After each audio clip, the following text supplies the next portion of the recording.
চিত্রগ্রাহক হিসেবে বিনোদনমূলক সফল বাণিজ্যিক ছবিতে তিনি তার নৈপুণ্যের পরিচয় দিয়েছেন।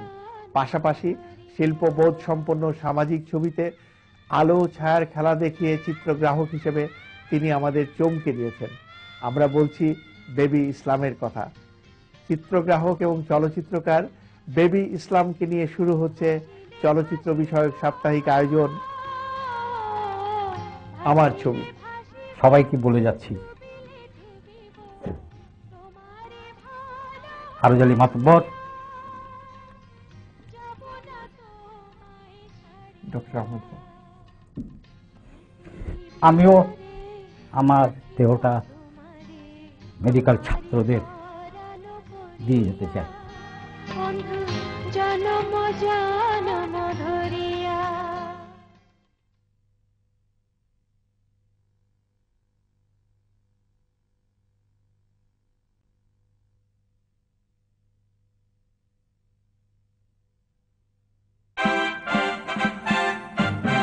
রঙের ভুবনে স্বাগতম। আজকের বিষয় নতুন Robbialac super gloss synthetic enamel. নতুন? হ্যাঁ, কারণ এতে এবার যোগ হয়েছে কার্যকর photo DR formula. Photo DR formula? যার বিশেষ কোটিং কাঠ, লোহা, বেতকে দেয় সুরক্ষা আর বাড়তি উজ্জ্বলতা। অর্থাৎ আরো গ্লস, আরো স্থায়িত্ব, মানে সবসময় নতুন। ঠিক তাই। নতুন Robbialac super gloss synthetic enamel, চির নতুন, চিরতরুণ। আজকে এসো সবাই মিলে রাঙাই দুনিয়াটা, কাটলো হবে ঘরে বাইরে রঙের ঘন ঘটা জুড়িবে লাভার। এর ফটো ডিআর ফর্মুলায় রোদ থেকে রক্ষা এবার রঙে রঙে চমৎকার। আজকে এসো রাঙাই দুনিয়াটা। নতুন Robbialac super gloss synthetic enamel, চির নতুন, চিরতরুণ।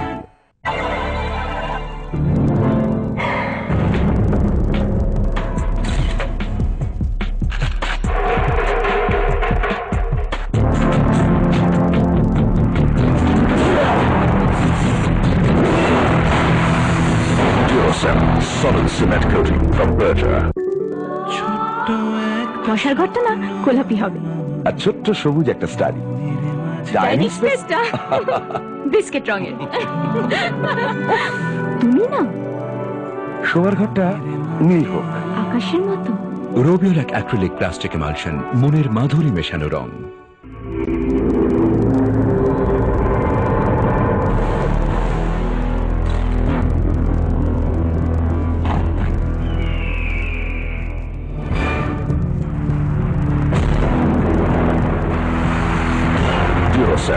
Solid cement coating from Berger. সুপ্রিয় দর্শকবৃন্দ, শুভেচ্ছা, স্বাগতম। চিত্রগ্রাহক হিসেবে বিনোদনমূলক সফল বাণিজ্যিকে তিনি তার নৈপুণ্যের পরিচয় দিয়েছেন। পাশাপাশি শিল্পবোধ সম্পন্ন সামাজিক ছবিতে আলো ছায়ার খেলা দেখিয়ে চিত্রগ্রাহক হিসেবে তিনি আমাদের চমকে দিয়েছেন। আমরা বলছি বেবি ইসলামের কথা। চিত্রগ্রাহক এবং চলচ্চিত্রকার বেবি ইসলামকে নিয়ে শুরু হচ্ছে চলচ্চিত্র বিষয়ক সাপ্তাহিক আয়োজন আমার ছবি।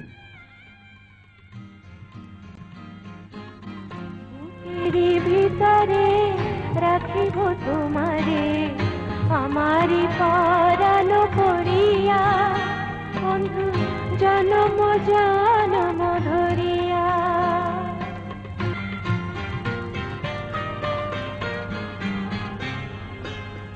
ভাসিলে ভাসিব, ডুবিলে ডুবিব, তোমারে ভালোবাসিয়া। যাব না তোমায় ছাড়িয়া।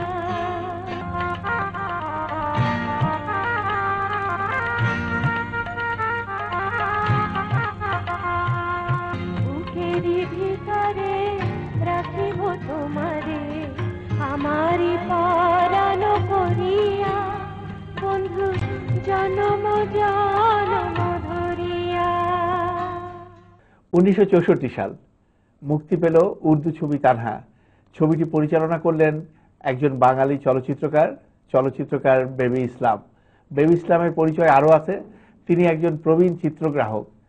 পাকিস্তান আমলে বেবি ইসলামের নাম সগর্বে আমরা উচ্চারণ করতাম একজন বাঙালি চিত্রগ্রাহক হিসেবে, সেই চিত্রগ্রাহককে আমরা পেলাম চলচ্চিত্রকার হিসেবে। বেবি ভাই, প্রথমে জানতে চাইবো চলচ্চিত্রে কি করে এলেন? 1947 সালে আইএসসি রেজাল্ট বেরোলো। আমার মার ইচ্ছা ছিল যে আমি বড় হয়ে ডাক্তার হব। তা আমার ফটোগ্রাফি ছিল হবি। আমি ক্লাস 9-এ থাকতে ছবি তুলতাম আর কি, ক্যামেরা। আমার একটা আর্গাস ক্যামেরা ছিল। তা আমাদের পারিবারিক বন্ধু শ্রী অজয়কর, তার কাছ থেকে আমি ফিল্ম পেতাম, পয়সা লাগতো না, আমাকে ফিল্ম দিতেন। 35 ক্যামেরা ছিল আর কি। ছবি তুলে প্রসেস করতে তার কাছে দিতাম। সেটা প্রসেস হয়ে যখন নেগেটিভটা আমি হাতে পেতাম, তখন মার শরণাপন্ন হতে হতো। তিনি আমাকে প্রতি মাসে খুব কম করে হলে 3 টাকা দিয়েছেন। কোনো সময় অত্যাচার করেছি, 10 টাকাও পেয়েছি সেই সময় কাছে। তাই সেই ফটোগ্রাফিটাই আলটিমেটলি যে আমার একটা প্রফেশন হবে, আমি এটা চিন্তা করি না। আমি খুব ভাগ্যবান সেদিকে বলতে হবে। আমরা যদি বাণিজ্যিক ছবির কথা বলি, নাম উল্লেখ করতে পারি নবাব সিরাজউদ্দৌলা, নীল আকাশের নিচে, ক খ গ, নয়নের আলো, কসাই। আবার যদি ভিন্নধর্মী ছবির কথা বলি, সেখানেও বেবি ইসলাম, 71-এর যিশু। তার আগে যদি বলবো তিতাস একটি নদীর নাম। তারও আগে যদি চলে যাই, বলবো সূর্য স্নানের কথা। এরকম অনেক ছবি, যে ছবিগুলোর চিত্রগ্রাহক হিসেবে কাজ করেছেন বেবি ইসলাম এবং অর্জন করেছেন প্রচুর খ্যাতি, সম্মান এবং মানুষের ভালোবাসা। এত কিছুর পরেও চিত্রগ্রাহক বেবি ইসলাম চিত্র পরিচালক হলেন কেন? এটা যে প্রশ্নটা করেছেন, এটা হয়তো আমি বললে অনেক পরিচালকের মনে একটু আঘাত লাগতে পারে। তাদের আমি আঘাত দেওয়ার উদ্দেশ্য বলছি না। তাদের কাছ থেকে আমি ইন্সপায়ার্ড হয়ে নিজে পরিচালক হওয়ার সাহসটা পেয়েছি। আমি দীর্ঘ সেই 47 সাল থেকে 56 সাল পর্যন্ত বিভিন্ন পরিচালকের সাথে ক্যামেরাম্যান হিসাবে, পুরো পূর্ণ ক্যামেরাম্যান না, সহযোগী, সহকারী, এভাবে হতে হতে অপারেটিভ ক্যামেরাম্যান, এভাবে হয়ে তারপর আমি এদেশে আসি। এদেশে এসে যাদের সাথে পরিচালকদের সাথে কাজ করেছি, দেখলাম তাদের অভিজ্ঞতা খুবই কম। কারণ তাদের দোষ না এটা, তারা তো কোনো জায়গায় কাজ শেখেননি। তারা হঠাৎ একটা সুযোগ পেয়েছেন, কাজ করছেন, তারা পড়াশুনো করেছেন। তা দেখলাম যে তারা যদি পরিচালক হতে পারেন এই অভিজ্ঞতা না থাকা নিয়ে, তাহলে আমি কেন হতে পারবো না? আমার জন্যে, দেশের জন্যে দারুণ দুশ্চিন্তা নিয়ে তুমি চলে গেছ, তাই বুঝি তোমার এই নিশ্চিত আহ্বান?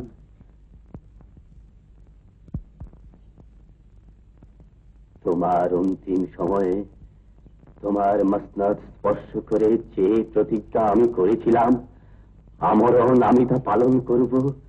তুমি শান্ত হও, প্রসন্ন হও।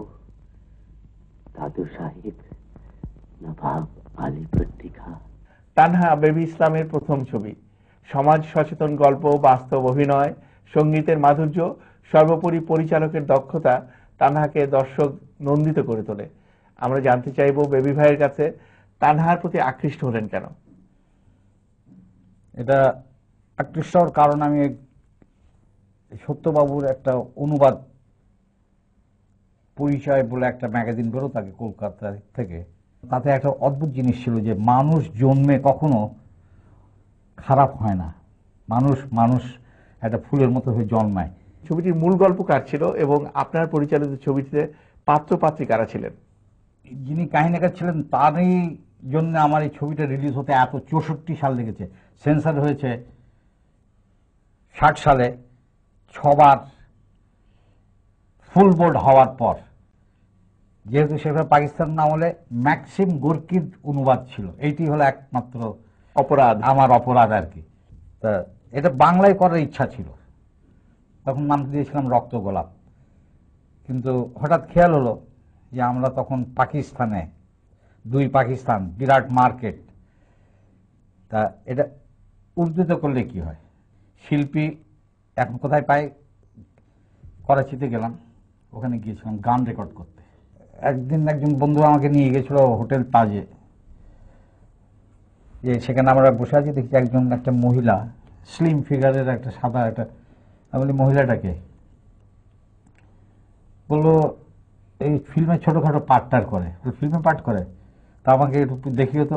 এইখান থেকে ওকে পিক আপ করি আর কি।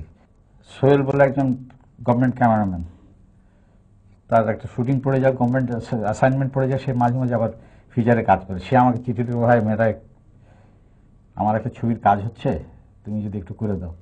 তোমার হ্যাঁ যাবো, কি আছে। সেখানে গিয়ে পরিচয় হলো ডাইরেক্টর পরিচালক শেখ হাসান। সব সময় আমাকে গিয়ে বলে যে আসসালামু আলাইকুম, আপনার ক্যামেরা আপনি নিজে ধরুন, দেখি যে মদটা খেয়ে নিয়ে তারপর আমাকে বলছে, বলে ইয়ে ব্যাটারি চার্জ হ্যাঁ, চার্জ কর লিয়া, ব্যাটারি চার্জ কর লিয়া। দেখলাম বেশ ক্যারেক্টারটা আমার সঙ্গে সঙ্গে স্ট্রাইক করলো যে তানহা যে ছবিটা করবো এটাতে দরকার পড়বে, একে দরকার পড়বে আর কি। তাই শুটিং করে আসলাম। পরে যখন সুযোগ পেয়েছি তখন শেখ হাসানকে নিয়েছি, স্বামী মারাকে এনেছি। প্রথম নায়িকা আমার ছবিতে। আচ্ছা আচ্ছা, তানহাতে আগে কখনো নায়িকায় না, এক্সট্রা থেকে এসেছে। আর নায়ককে পেলাম ক্রিকেট খেলা দেখতে গিয়েছিলাম, ক্রিকেটের মাঠে থেকে একটা ছেলে আর কি। আল্লাহ হলকে জানলাম যে এটা আইসক্রিম, বেবি আইসক্রিম আছে। হারুন সাহেব, তারকে গেলাম। তারপরে প্রথমে ঠিক করেছিলাম আজিমকে। আচ্ছা আচ্ছা, হাউজি খেলা হচ্ছে, জি জি, ওখানে আজিমের সাথে পরিচয় হয়। আজিমকে বললাম যে তুমি আমার সাথে দেখা করতে এসো। সে ভয় দিয়ে পাকিস্তান ছেড়ে বেড়াতে গিয়েছে এই ঘটনা। তারপরে নিয়ে আসলাম আর কি, হারুনকে নিয়ে এসে করলাম। হারুনও আজব। হারুন সাহেবের প্রথম ছবি তানহা? ছবি কোনো কালে জীবনে চিন্তাই করেনি ছবির নামে। তো ওকে নিয়ে এসে বাড়িতে বললাম, ভাই আপনার জামাটা খুলুন তো। সেই মানে লজ্জায় মনে যে মেয়ে ছেলেকে জামা খুলতে বললো হয়তো, এমনি ফর্সা মানুষ আরো লাল হয়ে গেল নিশ্চয়ই। তারপরে সে খুললো, লজ্জায় সে মাথায় এরকম নিচু করে রেখে দিয়ে। তাই নতুন মানে কি, সে কখনো ফিল্মের নামই শুনিনি। এদেরকে নিয়ে আমি ছবি শুরু করি আর কি। আপনি বলছিলেন যে নতুন দেশে আসলেন, পাকিস্তানে আসলেন। আমার কাছে নতুন দেশ। আমি ভারতে ছিলাম, আমি ছিলাম ইন্ডিয়ান। কেন এলেন? আমি হারানো শুটিং করে এসে অ্যাজ ওয়েল, যেমন দোতলায় বাড়িতে উঠছি, লেটার বক্সটা দেখি একটা খাম নিয়ে এসে স্নান করে চা খেয়ে চিঠিটা খুললাম। খুলে দিয়ে কোনো চিঠি নেই, একটা পেপার কাটিং। করাচিতে department of film and publication থেকে একটা ক্যামেরাম্যান দরকার, একটা দরখাস্ত করলাম। বাস, সেটা আজ পর্যন্ত উদ্ধার করতে পারলাম না, যেটা কোথা থেকে আসলো, কে লিখেছিলেন, আমার ঠিকানাই জানলো কেমন করে, কোথায় জানলো, কিচ্ছু জানি না। সে ভদ্রলোককে আজ পর্যন্ত খুঁজে পায়নি। আমরা আগেই বলেছি 1964 সালে তানহা মুক্তি পায়, কিন্তু তার অনেক আগে 1962 সালে বৈরুত চিত্রমেলায় তানহা প্রদর্শিত হয় এবং ব্যাপকভাবে প্রশংসিত হয়। তারপর অনেক বছর কেটে গেছে। 1970 সাল বেবি ইসলামকে আমরা দেখলাম প্রযোজক হিসেবে। প্রযোজনা করলেন ক খ গ ঘ ম, পরিচালনা করলেন মিতা। তানহার ব্যর্থতায় কি আপনাকে প্রযোজক হিসেবে আত্মপ্রকাশের উৎসাহিত করলো এই ধরনের একটি বাণিজ্যিক ছবির জন্য? সঠিক, ঠিক এ কথাটা সত্য নয়। আমাকে উৎসাহিত বাণিজ্যিক ছবি করার জন্য করেছে তা নয়। আচ্ছা, একটার পর একটা ছবি করে যাচ্ছি ক্যামেরাম্যান হিসাবে। কবে একটা ছবি বানিয়েছি তানহা, নিজেই পরিচালক হিসাবে ছবি করব বলে একটা স্ক্রিপ্ট তৈরি করেছিলাম। এইটি হলো ক খ গ ঘ ঙ। সৈয়দ শামসুল হককে দিয়ে সংলাপ লিখিয়েছিলাম। স্ক্রিপ্ট নিয়ে বিভিন্ন পরিবেশকদের কাছে গিয়েছি। আমার যে স্ক্রিপ্টটা, পয়সা নেই তখন, তানহা করে একদম শেষ, কিন্তু সুযোগ পায় না। যে জানি যে বেবি ইসলাম মনে মনে গাল দেয়, ফ্লপ ছবি বানায়। ভেতরে গেলে আরে বেবি ভাই আসুন আসুন বসুন, খুব খুব আপনার, কিন্তু ভেতরে আমি জানি আমাকে গাল দেয়। যে কোনো জায়গায় স্ক্রিপ্ট নিয়ে ঘুরেছি বহু জায়গায়, কোনো জায়গায় পাইনি। তাই নারায়ণ ঘোষ এদের সাথে করেছি। তো বলে যে আমরা এবার সবাই মিলে, নারায়ণ ঘোষ, আনোয়ার হোসেন, কবরী, রাজ্জাক, আমি, 5 জন মিলে আমরা একটা ঠিক করলাম যে ইউনাইটেড আর্টিস্টে ক খ গ ঘ ঙ করবো। নারায়ণ ঘোষকে নিলাম, মিতাকে পরিচালক, কেননা পরপর 2টো ছবি হিট হয়েছে। ন্যাচারালি ওর সঙ্গে সঙ্গে ডিস্ট্রিবিউটার রাজি হয়ে গেল। তুইও কি তোর ভাবিকে সহ্য করতে পারিস না মিয়া ভাই? যদি সহ্য করতে না পারিস, তোরা আলাদা হয়ে যা। ভাই, না না, ওদের আলাদা থাকতে দাও বড় বউ, ওদের আলাদা থাকতে দাও, ওদের আলাদা থাকতে দাও।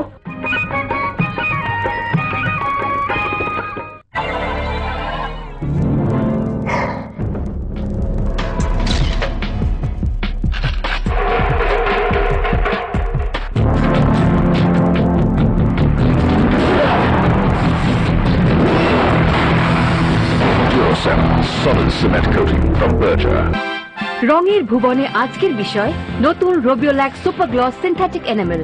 এতে এবার যোগ হয়েছে কার্যকর ফটো ডিআর ফর্মুলা, যার বিশেষ কোটিং কাঠ, লোহা, বেতকে দেয় সুরক্ষা আর বাড়তি উজ্জ্বলতা। ফলে আরো গ্লস, আরো স্থায়িত্ব। নতুন রবিয়েল এক্স সিনথেটিক এনিমেল, চির নতুন চিরতরুণ। আজকে এসো সবাই মিলে রাঙাই দুনিয়াটা, কাটলো হবে ঘরে বাইরে রঙের ঘন ঘটা জুড়ে মেলা ভার। এর ফটো ডিআর ফর্মুলার রঙে রঙে চমৎকার। নতুন Robbialac X super gloss synthetic enamel, চির নতুন চিরতরুণ। জয়ন্তী, শুধু তুমি, আমি এই শোনো না, বসার ঘরটা না গোলাপি হবে। তোমার সেই শাড়িটার মতো, আর ছোট্ট সবুজ একটা স্টাডি ডাইনিং স্পেসটা তুমি বলো। বিস্কিট রঙের। এই উফ, তুমি না তোমার ঘরটা নীল হোক আকাশের মতো। রবিয়েল অ্যাক্রিলিক প্লাস্টিক এমালশন, মনের মাধুরী মেশানো রং। তোমার কাজ হলো কিন্তু কালোই ভালো। 1975 সাল মুক্তি পেল বেবি ইসলাম পরিচালিত আরো একটি সাহসী ছবি, দুঃসহ বাস্তবতার চিত্ররূপ চরিত্রহীন। 1964 সালে মুক্তি পেয়েছিল তানহা। এর 11 বছর পর মুক্তি পেল তানহার পর চরিত্রহীন। দীর্ঘ বিরতি, তারপরে আমরা জানতে চাইব এই বিরতি নিয়েও পরবর্তী ছবি নির্মাণ করলেন, একদম অন্য ধরনের ছবি, দুঃসাহসী ছবি। তানহার ব্যর্থতার কথা আপনার জানা ছিল, তারপরে এরকম সাহস কেন করলেন? সাহসের ঠিক প্রশ্ন নয়, আর ছবি করতে হয় একটা ভালো গল্প ভালো মনে লাগলে, যেভাবে তানহা লেগেছিল। ছবি করা মানে কি, এটা একটা পরিচালকের এটা একটা প্রেম পত্র লেখা তার প্রেয়সীদের কাছে। এতটুকু দরকার যে পুঁজিটা অন্তত ফিরে আসবে, সেসব চিন্তা করে না যারা ছবি বানায়, যারা ভালো ছবি করতে চায়, ভালো ছবি করার একটা স্পৃহা থাকে। কেন জানি যে ছবি চলবে, এতে কোনো চিন্তা করে নাকি যে এটা চলবে না, এত সুন্দর সাবজেক্ট, এত ইয়ে, এটা কি করে আপনি বলতে পারেন যে ছবি চলবে না? যতক্ষণ না আমার প্রেয়সীরা এটা অ্যাকসেপ্ট না করলে তখন আমি জানলাম। এটা বাজারে একটা ধারা থাকে, সেই ধারার বিপরীত। ধারাটা আমরা সৃষ্টি করেছি, কোনো ধারা নেই, এটা আমাদের সৃষ্টি। যে লোকে কি পছন্দ করে, আমাদের দর্শকদের তো খারাপ করেছে আমাদের পরিচালকরা, আমরা পরিচালকরা করেছি, তাদের রুচি এত বিকৃতির নিচে নামিয়েছি, এটা দায়ী হলো আমরা। 1975 সালে প্রথম জাতীয় চলচ্চিত্র পুরস্কারের 2টি শাখায় পুরস্কৃত হয় চরিত্রহীন ছবিটি। শ্রেষ্ঠ চিত্রগ্রাহক হিসেবে পুরস্কৃত হন বেবি ইসলাম সাদা কালো শাখায়, এবং শ্রেষ্ঠ সঙ্গীত পরিচালক হিসেবে পুরস্কৃত হন যৌথভাবে লোকমান হোসেন ফকির এবং দেবু ভট্টাচার্য। একই বছর অর্থাৎ 1975 সালে বাংলাদেশ চলচ্চিত্র সাংবাদিক সমিতির বিচারে শ্রেষ্ঠ পরিচালক হিসেবে পুরস্কৃত হন বেবি ইসলাম। বেবি ভাই, এই পুরস্কার প্রাপ্তিতে সে সময় আপনার অনুভূতি কি ছিল? আমি যার পণ্যায় তা এত আনন্দ খুশি হয়েছিলাম যে এত এটাকে ন্যায্য পুরস্কারটা আসলো কি করে, যেটা আমি জাতীয় পুরস্কারের জন্য আশা করেছিলাম। আমার তখনই খেয়াল হয়েছে এটা লবিং ছাড়া হতে পারে না, কেননা লবিং ছাড়া কেউ আমাদের দেশে কেউ পুরস্কার পায় না। আমি একসময় জাতীয় পুরস্কারের জুরি বোর্ডের মেম্বার ছিলাম, তা আমি বলেছিলাম যে আমাদের পরিচালক হিসাবে পাওয়ার মতো ছবি এখানে নেই। তখন বলে যে ফুটবল প্লেয়াররা পায় কি করে, জাস্ট চিন্তা করুন। আমি বললাম যে এটা ইন্সপায়ার্ড হবে এটা দিলে। আমি বললাম যে এটা ভুল, এটা হতে পারে না। যদি পুরস্কার দিতে হয় ভালো যেটা হয়, তাহলে ওরা চেষ্টা করবে। এই যে যা খুশি আমি বানালাম, জাতীয় পুরস্কার পেয়ে গেলাম, আর ধন্য হয়ে গেলাম। তা এই যে জিনিসটা, তার পক্ষে ভালো ছবি করা সম্ভব নয়। কিন্তু চরিত্রহীনের বেলায় তো সেটা হওয়ার কথা না, কারণ যোগ্য ছবি হিসেবে, যোগ্য পরিচালক হিসেবে সেটা হয়তো বাছাই শাসা করেছেন, এটা তাদেরকে আমি অসংখ্য ধন্যবাদ দিই। আমি বললাম তো আমি যার পর নয় তাই এত আনন্দ আর খুশি হয়েছিল। আমরা একটু ইমোশনাল যারা ফিল্ম, জানি না আমি একটু বেশি ইমোশনাল, আমি কেঁদেই ফেলেছিলাম। প্রথম ছবি তানহা, দ্বিতীয় ছবি চরিত্রহীন। তৃতীয় ছবি পরিচালনা করতে গিয়ে সেই দুঃসাহসিক পথেই পা বাড়ালেন বেবি ইসলাম। রবীন্দ্রনাথের একটি মুসলমানের গল্প অবলম্বনে তিনি নির্মাণ করার জন্য অনুদানে ছবি জমা দিলেন, স্ক্রিপ্ট জমা দিলেন মেহেরজান, কিন্তু ছবিটি আজও মুক্তি পায়নি। মেহেরজান সম্পর্কে জানতে চাই। দেখলাম এক কাগজে যে 2,75,000 টাকা দিলে একটা সরকার ছবি করার সুযোগ দেবেন। তার মানে এই সুযোগটা নেওয়া উচিত, কেননা এই টাকাটা পেলে আমি আরম্ভ করতে পারবো। গান রেকর্ড করলাম, স্ক্রিপ্ট করলাম, সব করলাম। এটা আমার সহকারী ছিল মোহাম্মদ হান্নান, এখন প্রতিষ্ঠিত পরিচালক। সেখানে আমার সহকারী ছিল এম এ জলিল, মিন্টু, আব্দুল জলিল। এই তা এদের নিয়ে আমি সেই দুঃসাহসিক কাজে নেমে গিয়েছিলাম আর কি। সেটা শেষ হলো না, 2.5 লাখ টাকা দিয়ে আরম্ভ করলে আমি পাবো, তো সেটা আগেই আমি কথাবার্তা পাকা হয়েছিল। এম এ খান বলে এক ভদ্রলোক পরিবেশক, তিনি আমাকে টাকা দিয়ে ছবিটা শেষ করার সুযোগ করে দেবেন। বেচারা এম এ খান মারা গেলেন, কোথাতে কি কাজ করবো আর, এই যে হলো বাস, সেই কাজ বন্ধ। যার জন্য আমি সরকারের খাতে ব্ল্যাকশিপ, সরকারের যারা এইসব কমিটিতে ছিলেন সে সময় তাদের ধারণা সেই 75,000 টাকা দিয়ে আমি বাড়ি, গাড়ি ইত্যাদি করেছি। মানে 2.5 লাখের প্রথম কিস্তি হিসেবে 75,000 টাকা পেয়েছিলাম। এফডিসিতে 25,000 জমা দেওয়ার পর ভবিষ্যতে যদি কখনো সুযোগ আসে, এখনো আশা রাখি, কোন সহৃদয় প্রযোজক যদি এগিয়ে আসেন, না আসলেও যদি এখন একটু আমি আস্তে আস্তে একটু উন্নতি হওয়ার, আর্থিক সচ্ছলতা আসার সম্ভাবনা আসছে, তো নিজে ছবি করবই। 1985 সালে বেলাল আহমেদ পরিচালিত আমানত এবং 1988 সালে শেখ নজরুল ইসলাম পরিচালিত সালমা ছবি, এই দুটি ছবির সাথেই আপনি প্রযোজক হিসেবে সংশ্লিষ্ট ছিলেন এবং ছবি দুটি আশানুরূপ সাফল্য পায়নি। তারপর আপনাকে আর প্রযোজনে আমরা দেখতে পাচ্ছি না। এই না দেখতে পাওয়া কি ওই দুটি ছবির ব্যর্থতার কারণে? দুটো ছবির সাথে আমি যুক্ত ছিলাম প্রযোজনার পিছনে, কিন্তু আমি নামে ছিলাম না, কারণ নামে থাকতে পারিনি। এটা আমার নামের, আমার আমি ছিলেন উনি আর কি প্রডিউসার, প্রযোজক ছিলেন আর কি, তন্দ্রা ইসলাম। তন্দ্রা ইসলামের অন্য কোনো ছবি আর পরবর্তী পর্যায়ে আমরা দেখিনি। দেখেননি, তার কারণ এখন আর নিজের টাকা নেই। টাকা হলে আমি আবার ছবিতে নামবো, তখন দেখবেন তাকে। একটা অন্ধ মানুষ, তোরা পথ দেখিয়ে দিচ্ছিস না কেন? আসুন নন্দ বাবু, আপনাকে বাংলোতে পৌঁছে দিই।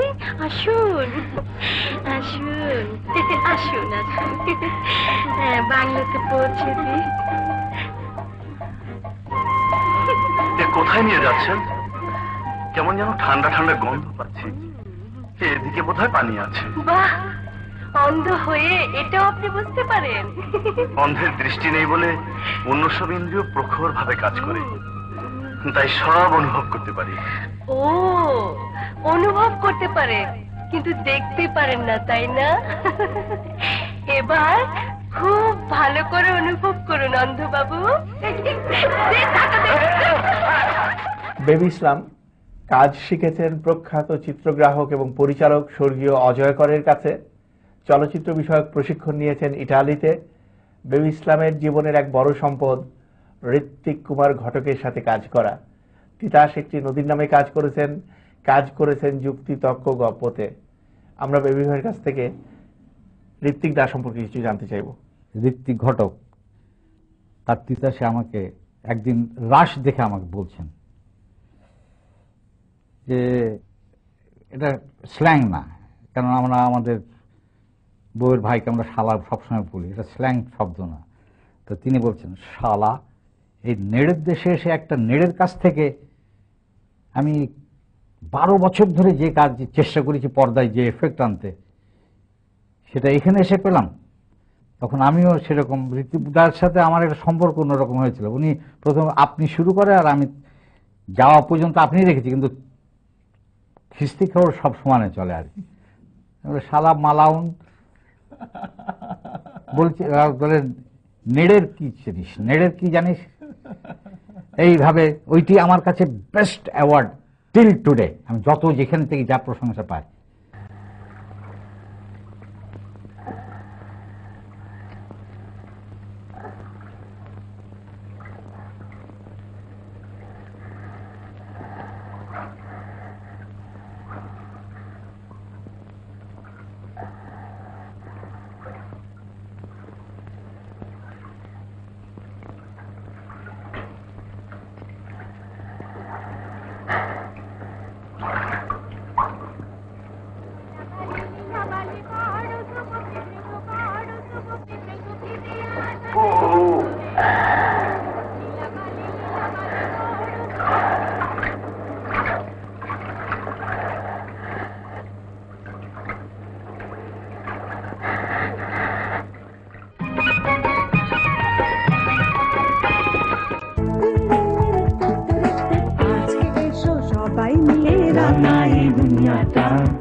ঘরে বাইরে রঙের ঘন ঘটা জুড়ি মেলা ভার এর ফটো দিয়ার ফর্মুলার রোদ থেকে রক্ষা এবার রঙে রঙে চমৎকার আজকে এসো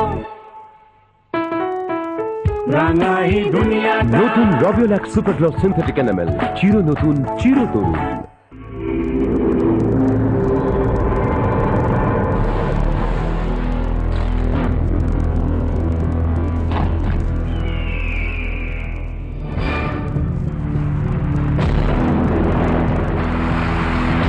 Duracell solid cement coating from Bertra. ছোট্ট একটা স্বপ্ন মনের মাঝে রোবিওল্যাক অ্যাক্রিলিক প্লাস্টিক এমালশন, মনের মাধুরী মেশানো রং। রঙের ভুবনে স্বাগতম। আজকের বিষয় নতুন Robbialac super gloss synthetic enamel. নতুন? হ্যাঁ, কারণ এতে এবার যোগ হয়েছে কার্যকর photo DR formula. Photo DR formula?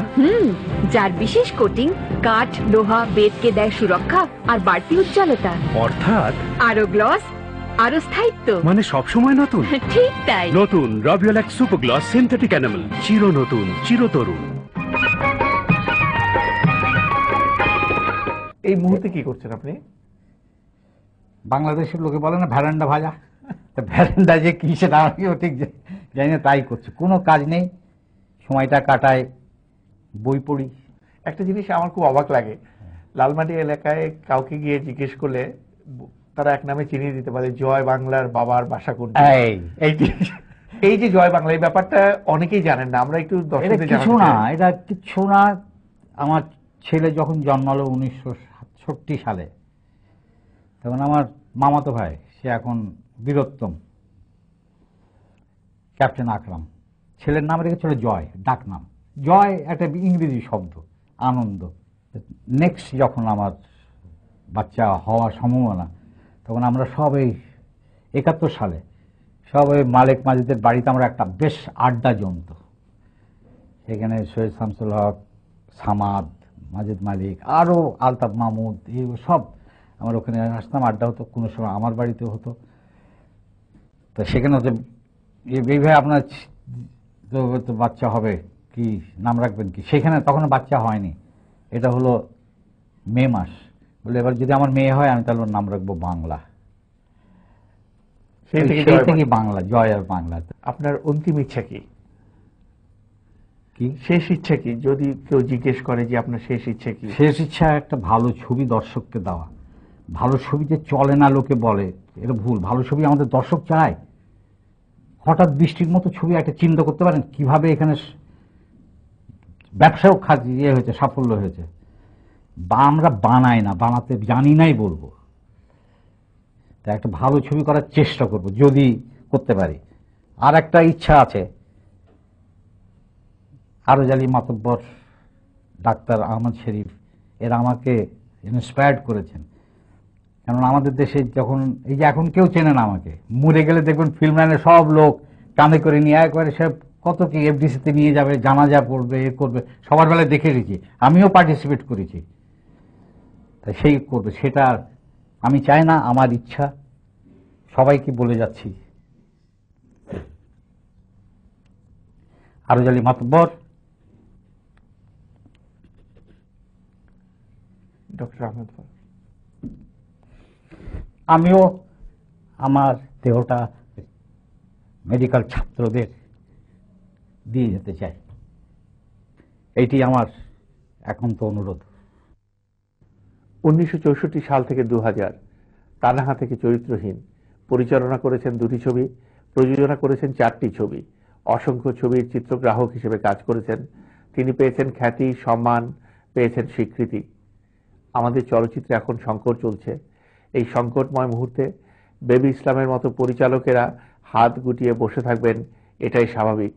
কিন্তু এটি আমাদের প্রত্যাশিত নয়, কাম্যও নয়। সরকারের কাছে আমাদের অনুরোধ, ছবি নির্মাণের জন্য পুরো টাকা অনুদানে বরাদ্দ করা হোক। বেবি ইসলামের মতো পরিচালকেরা অনুদানের মাধ্যমে আবার ছবি নির্মাণে ফিরে আসুক। আমরা তাদের মাধ্যমে যেন পেতে পারি আন্তর্জাতিক মানের শিল্প সম্মত ছবি। গই গেহেরা মের খাসা বলো দামা, মানে না বারণ কারো ওই গই গেরামের খাসা বলো দামা মানে না বারণ কারো